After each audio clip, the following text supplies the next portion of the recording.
الرشد من الغی، نہیں ہے کوئی زبردستی اللہ کے دین میں، اور خدا نے ہدایت کے رستے کو گمراہی کے رستے سے علیحدہ کر کے دکھا دیا ہے۔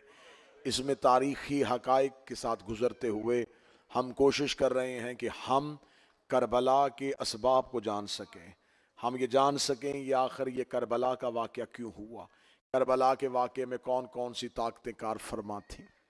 میں نے آپ کے سامنے کل تک کی جو ہماری گفتگو تھی، جہاں سے بات ختم ہوئی تھی وہیں سے آج شروع کر رہے ہیں۔ رسول اللہ کے بعد امت مسلمانوں نے دو طرح کے نظام ہیں جو مسلمان کے گروہوں کے پاس ہے، ایک ہے نظام خلافت اور ایک ہے نظام امامت۔ نظام خلافت وہ ہے جو رسول اللہ کے بعد رسول کے ایک صحابی کو رسول کا خلیفہ مانتے ہیں۔ نظام امامت وہ ہے جو رسول اللہ کے بعد رسول کے بھائی حضرت علی بن ابی طالب کو نبی کے بعد پہلا امام مانتے ہیں۔ ٹھیک ہے جی، بات کھول کے کرنی چاہیے تاکہ آپ کا غیر جو ہے وہ بھی حقیقت تک پہنچ سکے۔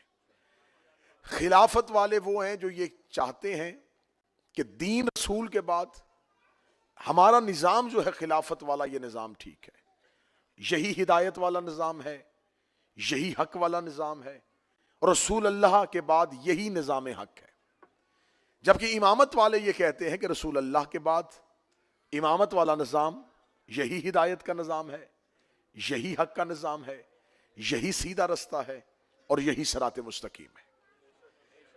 اب مدت ہو گئی ہے، نہ اس نظام والے اپنے نظام کو برا کہہ رہے ہیں اور نہ اس نظام والے اپنے نظام کو کسی کو غلط کہنے دے رہے ہیں، لیکن بات ہم اتحاد کر تو رہے ہیں، ہم اپنے فروعی اختلافات تو اپنے ایک دوسرے کے آمنے سامنے کر رہے ہیں۔ جب بھی اتحاد مسلمین کی بات ہوتی ہے، مسلمانوں کے اتحاد کی بات ہوتی ہے، تو اتحاد امت کے لیے جو سب سے پہلے تقریر کرتے ہوئے جملہ کہا جاتا ہے سارے مسلمانوں کو خوش کرنے کے لیے، وہ یہ کہا جاتا ہے دیکھیے ہم تمام مسلمانوں کا اللہ ایک ہے، قرآن ایک ہے، نبی ایک ہے، کعبہ ایک ہے، لیکن ستم ظریفی یہ ہے کہ ہم مسلمان ایک نہیں ہیں، جبکہ ہم اتنی اکائیوں کے قائل ہیں کہ ہم اللہ کے ایک ہونے پہ سارے، رسول اللہ پہ سارے، قرآن پہ سارے، خانہ کعبہ پہ سارے، قرآن پڑھتے ہیں کوئی فرقے نہیں، اللہ کو مانتے ہیں کوئی فرقے نہیں، رسول اللہ کو مانتے ہیں کوئی فرقے نہیں، حج پہ جاتے ہیں کوئی فرقے نہیں۔ تو اتحاد دینے والے جو داعی ہیں وہ یہ کہتے ہیں کہ حضور اتنے ایک ہیں تو پھر ہم ایک کیوں نہیں ہیں؟ آگے سے عوام خاموش ہو جاتی ہے کہ پھر پتہ نہیں ہم ایک کیوں نہیں ہیں۔ اچھا، سب سے بڑی ستم ظریفی یہ ہے کہ جو یہ تقریر کر رہے ہوتے ہیں انہیں بھی پتہ ہوتا ہے کہ ہم ایک کیوں نہیں ہیں، یا پھر وہ ایک ہونے دے بھی نہیں رہے، پھر بھی کہہ رہے ہیں کہ امت کو ایک ہو جانا چاہیے، سب کو ایک ہو جانا چاہیے۔ میں زندہ ذہنوں سے زندہ گفتگو کرتا ہوں، زندہ ذہنوں کا زندہ خطیب ہوں۔ میں آپ کو بتا دیتا ہوں، اگر آپ نے یہ بات عوام سے پوچھنی ہے تو جو عوام سے جواب آپ کو نہیں مل رہا میں دے دیتا ہوں۔ آپ کہتے ہیں ہمارا اللہ ایک ہے، ہمارا نبی ایک ہے، ہمارا قرآن ایک ہے، ہمارا کعبہ ایک ہے، تو ہم ایک کیوں نہیں ہیں؟ میں الحاجہ ٹرسٹ لندن میں 8 محرم کو آپ کو بتاؤں کہ ہم ایک اس لیے نہیں ہیں کہ ہمارا امام ایک نہیں ہے۔ رسول اللہ کے بعد ہمارا جھگڑا ہے رسول کے جانشین پہ۔ اتنے سالوں سے یا آپ ہمیں مطمئن کریں یا ہماری گفتگو سے مطمئن ہو جائیں، آپ ہمیں نظام خلافت پہ کوئی ایک قرآنی نص پیش کریں، آپ ہمیں دلیل دے دیں، آپ ہمیں ایک حدیث بتائیں کہ جس کو آپ نے رسول اللہ کے بعد رسول کا جانشین بنایا، کیا انہیں رسول اپنی زندگی میں جانشین بنا کے گئے تھے؟ پہلا سوال۔ اگر رسول انہیں اپنی زندگی میں اپنا جانشین بنا کے گئے تھے تو پھر سقیفہ بنی سعدہ میں اختلاف کیوں ہوا؟ میں اب نتیجے آپ سے لینے لگا ہوں، 7 دن تقریر ہوئی، اب نتیجے لینے لگا ہوں۔ اگر وہ نبی کے بنائے ہوئے خلیفہ تھے تو پھر جرت کیجئے، پھر تھوڑی اپنے اندر طاقت لے کے آئیے، مردانگی لے کے آئیے، اور لکھے تاریخ میں کہ علی نے رسول کے بنائے ہوئے خلیفہ کو تسلیم نہیں کیا۔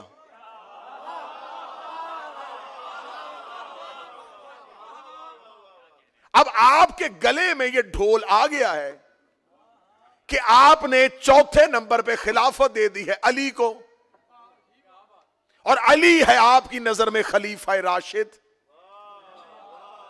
اور وہ علی پہلے خلافت سے اتفاق نہیں کر رہے۔ اب میں نتیجے دے رہا ہوں، جو قریب بیٹھے تمہیں حسین کا واسطہ سب، وہ علی سری بھائی، وہ علی چوتھے نمبر پہ مسلمانوں کا خلیفہ، ہم تو علی کو خلیفہ نہیں کہیں گے، ہم تو علی کو امام کہتے ہیں۔ آپ کے چوتھے خلیفہ راشد نے آپ کے پہلے خلیفہ راشد کو تسلیم نہیں کیا۔ اب یا تو آپ کو پہلی خلافت واپس لینی ہوگی، یا پھر چوتھی خلافت واپس لینی ہوگی۔ لہذا آپ ہمیں کوئی ایک نص دیں، اگر ان کی خلافت رسول نے کیا تھا تو پھر سقیفہ میں جھگڑا کیوں ہوا؟ مسلمانوں کی سادہ اکثریت نے فوراً رسول کے بعد انہیں خلیفہ کیوں نہیں کہہ دیا کہ یہی ہیں جن کے بارے میں نبی کہہ کے گئے تھے؟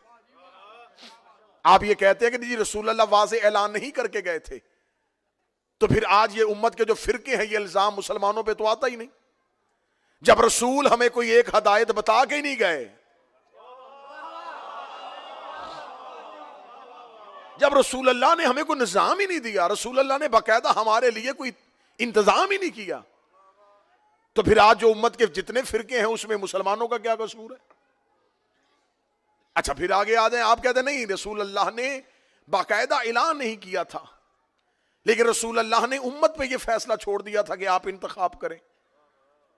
تو جب رسول اللہ نے امت میں یہ فیصلہ کیا تھا، میں نتیجہ دے رہا ہوں اور مجھے نتیجے کی قیمت چاہیے، جب رسول اللہ نے یہ اختیار امت کو دے دیا تھا کہ تم میرے بعد میرا، تو جب امت نے یزید کو خلیفہ بنایا آپ نے اسے قبول کیوں نہیں کیا؟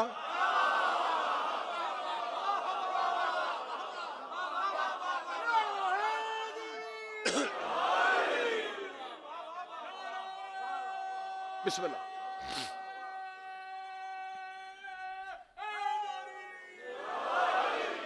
کسی جگہ پہ کوئی شخص سستا فروٹ بیچ رہا ہو نا، اور وہاں پہ جا کے بندہ اچھا فروٹ علیحدہ کرے، گلا سڑا چھوڑ دے، تو پھر وہ کہہ دیتا ہے کہ حضور سستا اسی لیے کیا کہ سارے لو۔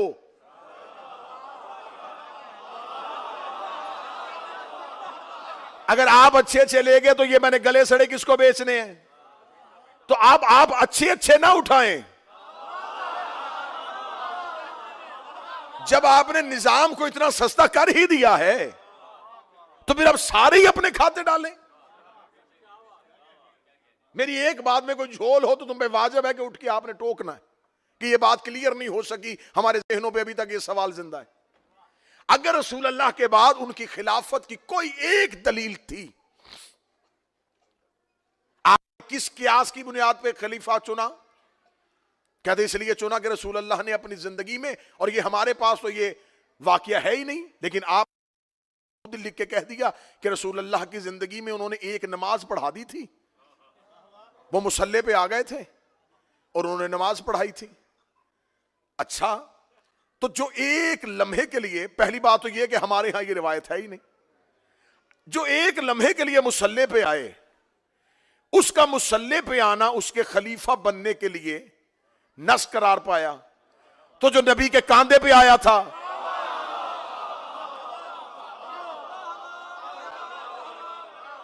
بھئی کسی کا نبی کی مصلی پہ آنا اگر دلیل ہے تو مصلی پہ آنا کاندھے پہ آنے سے زیادہ افضل تو نہیں ہو سکتا؟ مصلی پہ آنا نبی کے بستر پہ آنے سے زیادہ تو نہیں ہو سکتا؟ اور دوسری بات یہ ہے کہ جب انہوں نے نماز پڑھائی تو نبی کہاں تھے؟ کہتے جی نبی حالت بیماری میں تھے اور معاذ اللہ نبی پیچھے نماز پڑھ رہے تھے۔ مجھے اس واقعے میں تو بحث بعد میں کرنی ہے کہ اس واقعے کا راوی کون ہے, یہ کس نے دیکھی ہے, یہ کہاں سے آئی ہے, یہ پہلی بار کس نے روایت لکھی تھی, یہ کس فیکٹری میں روایت بنی تھی, کس نے اس حدیث کو مشہور کیا تھا.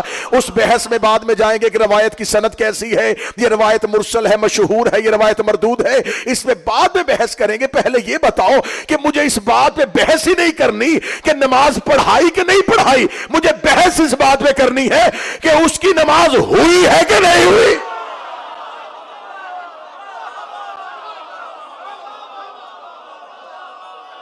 اس کی نماز ہی نہیں ہوئی.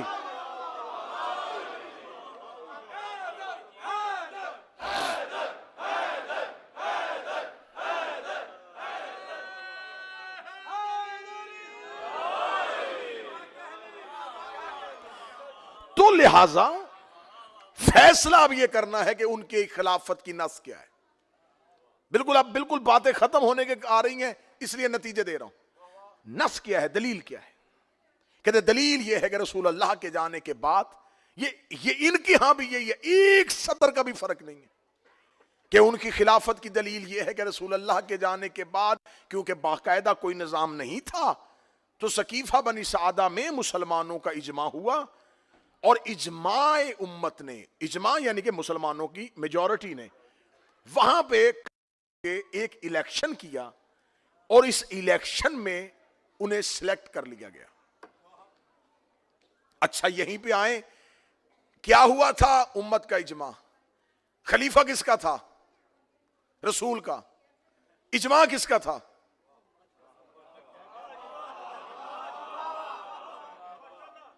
میں امام حسین کا سب سے چھوٹا سا ذاکر ہوں, اتنا پڑھا لکھا بھی نہیں. میں مجلس میں دیر سے آ جاؤں اور مجمع اکٹھا ہو کے کہے کہ آج ہم پھر فیصلہ کر لیتے ہیں کہ کس کو پڑھائیں, اور ایک اجماع کے ساتھ ایک بندے کو کھڑا کریں اور کھڑا کر کے اسے زبردستی پیچھے سے دھکا دے کے وہ کہ میں نہیں بیٹھنا چاہتا, کہ نہیں نہیں جی آپ بزرگ ہیں,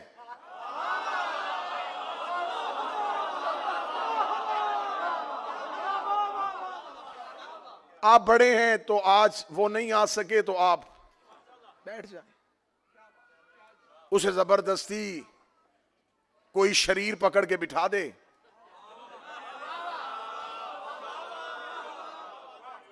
اب وہ بیٹھ کے کھانسنا شروع کر دیں تو آپ آگے سے چپ بیٹھے ہیں, بھائی بٹھایا ہے تو پڑھاؤ.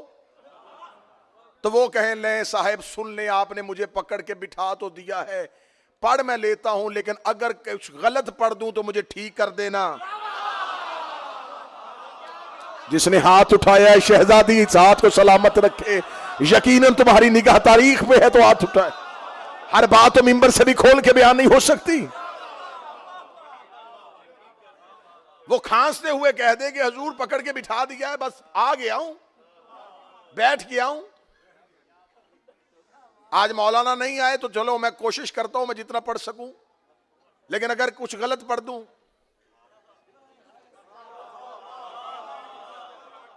ٹھیک کر دینا. مجمع خاموش ہے کہ چلیں ٹھیک ہے جی, آپ غلط پڑھیں گے تو ہم ٹھیک کر دیں گے, سنائیں کچھ. وہ سنانے کے لیے تیار ہوئے تو یہ سامنے سے ایک چھوٹا سا بچہ اٹھا. اس نے کہا جی مولانا آصف الوی جب کل تقریر کر رہے تھے تو انہوں نے سورہ بقرہ کی ایک آیت پڑھی تھی, ہمیں اس کے ضمن میں کچھ باتیں پوچھنی ہیں.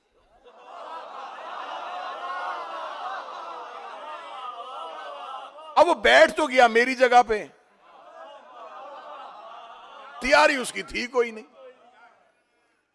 تو اس نے کہا بیٹا کیا قرآن میں کوئی سورہ بقرہ بھی ہے؟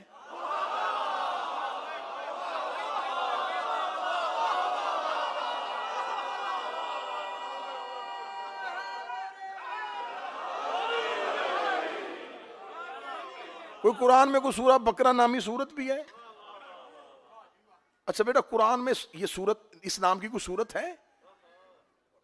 اب وہ پریشان ہو گیا جس نے اسے بٹھایا تھا, اسے تو نہیں پتا تھا کہ بچہ سوال کر دے گا.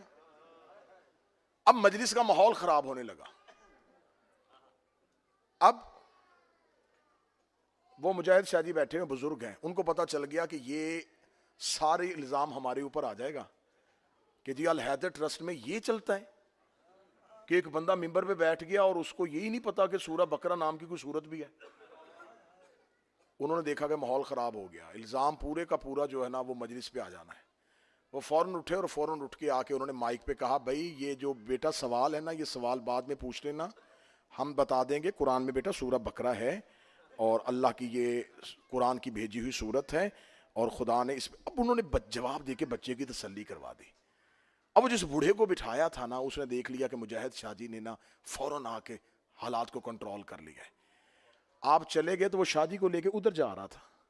ادھر جا کے شاہ جی کو پیچھے مڑ کے کہا تھا, شاہ جی اگر آج آپ نہ ہوتے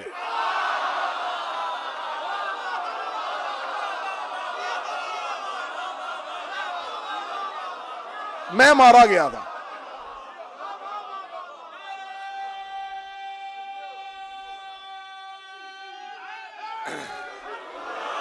میں مارا گیا تھا کہ میں جتنی بڑی چول مار بیٹھا تھا کہ میں نے تو انکار کر دیا تھا کہ سورت ہی کوئی نہیں ہے. تو شاہ جی فوراً ہاتھ پکڑ کے کہیں گے, میں نے بھی عزت تیری نہیں بچائی. بات مجلس پہ آ رہی تھی, کل کو لوگوں نے کہہ دینا تھا مجلس حسین میں جو مرضی ممبر پہ آ کے بیٹھ جاتا ہے. بندے علی سے کہتے ہیں یا علی تو نے بچا لیا, فرمایا عزت تمہاری نہیں بچائی, عزت محمد کی بچائی.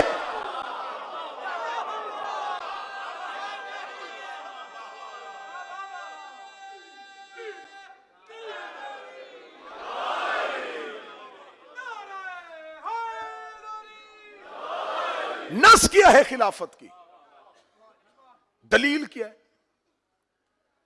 بھئی ہم پوچھ رہے ہیں نا, ہم سوال پوچھ رہے ہیں. سارا سال نہیں میری قوم کے بچوں سے پوچھتے. محرم شروع ہوتا ہے تو سوشل میڈیا پہ شروع, گھوڑا کہاں لکھا ہے, ماتم کہاں لکھا ہے, ذوالجناح کہاں لکھا ہے, کالے کپڑے پہننا کہاں لکھا ہے. لکھا ہے لکھا ہے لکھا ہے کہنے والوں, کچھ ہمیں بھی تو بتاؤ کہ خلافت کہاں لکھی ہے.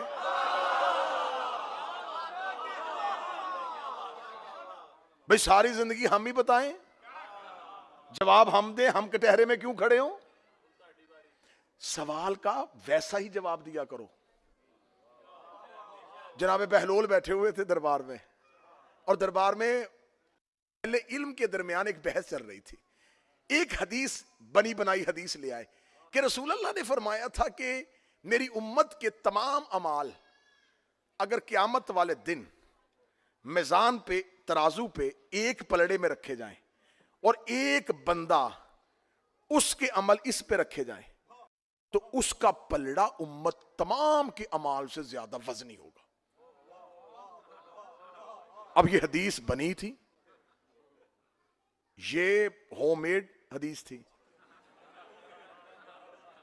تو جب یہ حدیث پڑھی تو سارے علماء آپس میں کہنے لگے ہاں ہاں ہاں ہاں میں نے بھی حدیث سنی, ہاں میں نے بھی یہ حدیث سنی, ہاں میرے بات. اب ان کے نام لکھے جا رہے تھے کہ اس نے بھی گواہی دی, اس نے بھی گواہی دی, اور مورخ تاریخ لکھ رہا تھا, مورخ تاریخ لکھ رہا تھا. نامہ نگار بیٹھا ہوا تھا نا دربار میں, درباروں میں ہر طرح کا صحافی بیٹھتا تھا.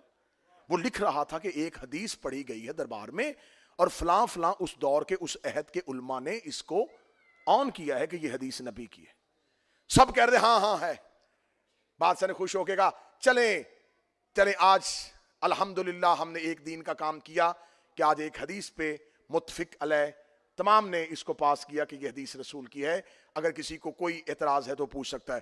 بہلول نے ہاتھ کھڑا کر لیا. اب بہلول کو پتا تھا کہ اتنے لوگوں نے کہہ دیا کہ حدیث صحیح ہے. جب میں نے کہنا نا صحیح نہیں, تو فوراً اتنے مولویوں نے فوراً میرے اوپر قتل کا فتویٰ لگا دینا ہے کہ اس نے اتنے علماء کی توہین کر دی ہے, اتنے دیندار. اب میں نے کہا تھا جیسا سوال ویسا جواب. بہلول نے ہاتھ کھڑا کیا, بادشاہ متوجہ ہوا, مولویوں کے سر چکرا گئے. اب یہ کیا بتائے گا. بادشاہ نے بہلول کی طرف دیکھ کے کہا اچھا تو آپ کو اس سے اختلاف ہے, آپ کہتے ہیں یہ حدیث ٹھیک نہیں ہے. اس نے کہا نہیں حدیث ٹھیک ہے, ترازو ٹھیک نہیں ہے. ہائے ہائے ہائے ہائے,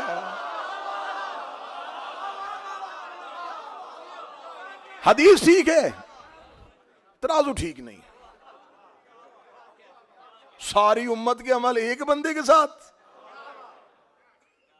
تو آپ ہم سے پوچھ رہے ہیں یہ کہاں لکھا ہے، یہ کہاں لکھا ہے، یہ کہاں لکھا ہے. آج ہم پوچھنے بتا دیں کہ آپ نے جو پہلا خلیفہ بنایا یہ کہاں لکھا ہے. کہتے جی نہیں، امت نے اکٹھے ہو کے اجماع سے بنا دیا تھا. اچھا، امت نے اجماع سے بنا دیا تھا. خدا قرآن میں کہتا جب اللہ نے پہلا خلیفہ بنایا تھا، وَإِذْ قَالَ رَبُّكَ لِلْمَلَائِكَةِ إِنِّي جَاعِلٌ فِي الْأَرْضِ خلیفہ، جب اللہ نے پہلا خلیفہ بنایا تھا تو فرشتوں نے اجماع کے ساتھ اللہ کو جواب دیا تھا اسے خلافت نہ دے، زمین پہ فساد ہو جائے گا. خدا نے فرشتوں کے اجماع کو ٹھکرایا اور کہا چپ، صرف سجدہ کرو.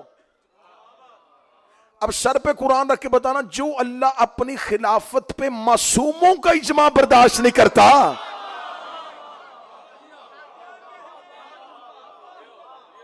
اجماع کی حیثیت کیا تھی؟ کیا وہ جتنے لوگ تھے، جتنے بھی لوگ تھے، کیا وہ سارے کے سارے اسلامی اس پوزیشن میں تھے کہ وہ زمین پہ اللہ کی خلافت کا انتخاب کریں؟ میں نے 2 دن پہلے والی مجلس میں بتا دیا کہ کیسے یہ انتخاب ہوا تھا. زیادہ لمبا واقعہ تو ہم دوبارہ پڑھ نہیں سکتا. اب یہ خلافت کہاں ہوئی؟ یہ سقیفہ میں بنی. کس نے؟ ایک صحابی نے دوسرے صحابی کا ہاتھ پکڑ کے بلند کیا.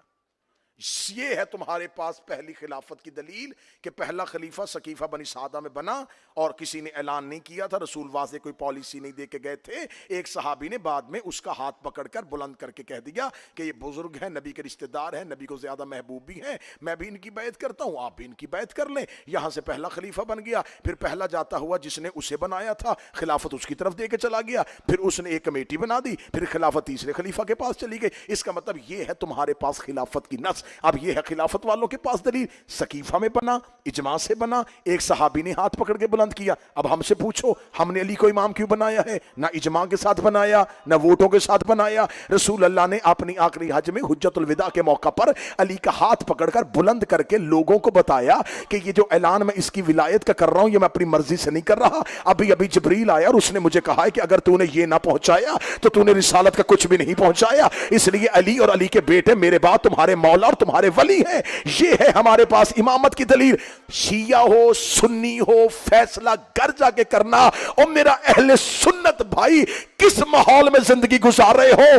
ایک خلیفہ بنا نبی کی زندگی میں، ایک بنا نبی کے بعد، ایک بنا غدیر میں، ایک بنا سقیفہ میں. ایک کا ہاتھ نبی نے بلند کیا، ایک کا ہاتھ صحابہ نے بلند کیا. ایک بنا میں، ایک بنا 1,24,000 صحابہ میں. اب مجھے بول کے بتاؤ قرآن میں اطاعت نبی کی واجب ہے یا صحابی کی واجب؟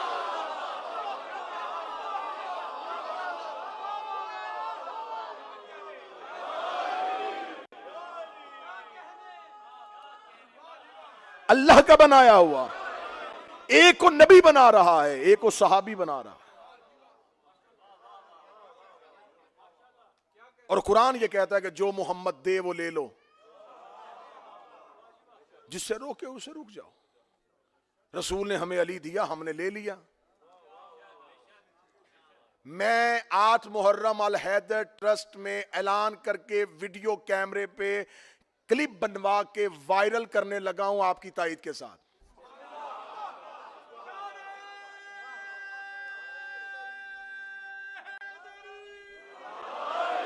اب اگر میں صرف اعلان کروں گا اور مجمع خاموش رہے گا تو لوگ کہہ دیں گے یہ صرف اس نے خود اپنا کیا، اس کے مجمع کی سے تائید نہیں تھی. میں حیدر ٹرسٹ میں یہ قرارداد پاس کرواتے ہوئے یہ اعلامیہ پوری دنیا کو سنانے لگا ہوں، لا الہ الا اللہ محمد رسول اللہ علی ولی اللہ.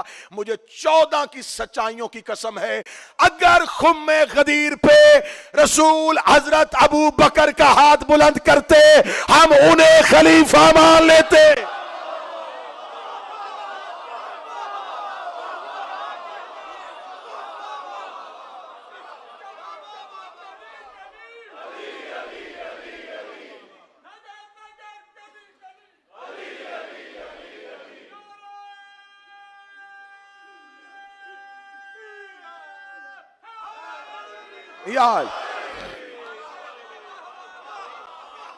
اگر رسول اعلان کرتے خدا کی قسم ہم مان لیتے. ہمیں کیا مجبوری بنی تھی کہ ہم کسی کا انکار کریں؟ رسول اللہ نے بلندی نہیں کیا، رسول نے کہا ہی نہیں، حکم ہی نہیں دیا. ماتم کرتے ہیں شیعہ بدعت ہے. بدعت کیوں ہے جی؟ کہتے ہیں نبی کی زندگی میں تو تھا ہی نہیں. اچھا تو مان گے نا جو نبی کی زندگی میں نہ ہو وہ بدعت ہوتا ہے؟ جو ہاتھ نیچے ہے یار آپ کیا سننا چاہ رہے ہیں؟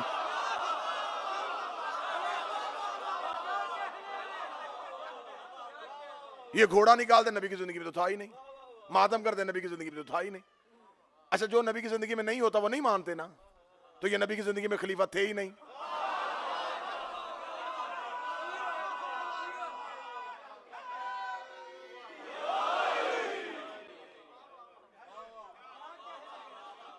بھئی آپ ہمیں بتائیں, آپ ہمیں منوا لیں, دلیل دیں, ہمیں مان لیں.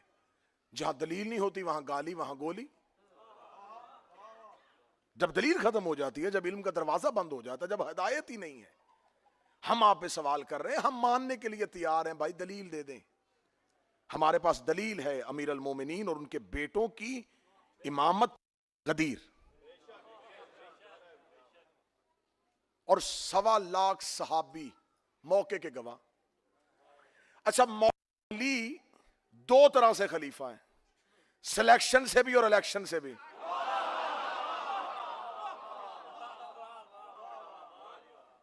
سلیکشن اللہ نے کی غدیر میں, 4تھے نمبر پر الیکشن ہوا, پھر علی الیکٹ ہو گئے. لیکن علی والے الیکشن میں اور پہلے الیکشنوں میں فرق تھا. علی فارم 47 سے آئے تھے,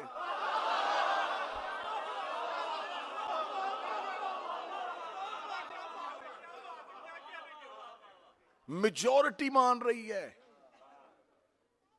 یقین کریں اگر صرف الیکشن کو ہی دیکھا جائے کہ پہلی خلافت کے الیکشن میں اور علی کے الیکشن میں کیا فرق ہے, زمین آسمان کا فرق ہے. پہلی خلافت کا الیکشن چھوٹے سے چوک میں ہوا. اس الیکشن میں اس لمحے مدینے کی میجورٹی نے اختلاف کر دیا. کیسے؟ انصار کا قبیلہ پورے کا پورا انکار کر گیا. بنو خزرج نے انکار کر دیا. سعد بن عبادہ جو ان کا سربراہ تھا وہ خود کینڈیڈیٹ تھا. اس کے مقابلے میں جب زبردستی اسے بنوا لیا تو پورے کے پورے انصار جو ہے وہ الیکشن سے بائیک آؤٹ کر گئے. انہوں نے بیعت کی نہیں. سعد بن عبادہ انصاری نے آخری لمحے تک بیعت نہیں کی, نہیں مانا. اور آج کتابوں میں لکھا جی سعد بن نبی عبادہ انصاری کو جنوں نے قتل کر دیا تھا. ہاں ہاں ہاں, جو اہل علم بیٹھے وہ میری تائید کرے, جو لٹریری بیٹھے. جناب سعد بن عبادہ انصاری, اس کا اسلام میں سب سے بڑا احسان ہے. یہ مہاجر جب مدینے سے نکل کے مکہ سے نکل کے مدینہ آئے ہیں تو یہ مدینے میں سردار تھا خزرج قبیلے کا. اس نے فوراً اپنا مال تقسیم کیا. اس نے کہا یہ جو ہجرت کر کے آئے انہیں میرا مال دو. یہ روزانہ لوگوں کو کھانا کھلاتا تھا. اس نے انصار قبیلے سے کہا جس کے پاس 2 جانور ہیں ایک ان کو دے دو, 2 گھر ہیں ایک ان کو دو. سب سے زیادہ احسان کیا تھا اس نے. یہ کہتے جی شیعہ صحابہ کی بات نہیں کرتے, لو میں کر رہا ہوں. سعد بن عبادہ انصاری نے اسلام میں مسلمان جو مکہ چھوڑ کے آئے تھے ان پہ سب سے زیادہ احسان کیا تھا, اور انہوں نے پہلے خلیفہ کی بیعت نہیں کی تھی. ان سے زبردستی چھڑوا دیا گیا تھا مدینہ, اور بعد میں ان کو سفر کے دوران نامعلوم جگہ سے ایک تیر آیا اور لگا اور مدینے میں مشہور ہوا, جنوں نے قتل کر دیا. آج تک کتابوں میں سعد بن عبادہ انصاری کا لکھا ہے. سعد بن ابی عبادہ انصاری بڑے برگزیدہ اصحاب رسول تھے, لیکن ان کو جنات نے قتل کر دیا تھا. جنوں نے قتل کیا, ہمیں پتا ہے کنہوں نے کیا ہے.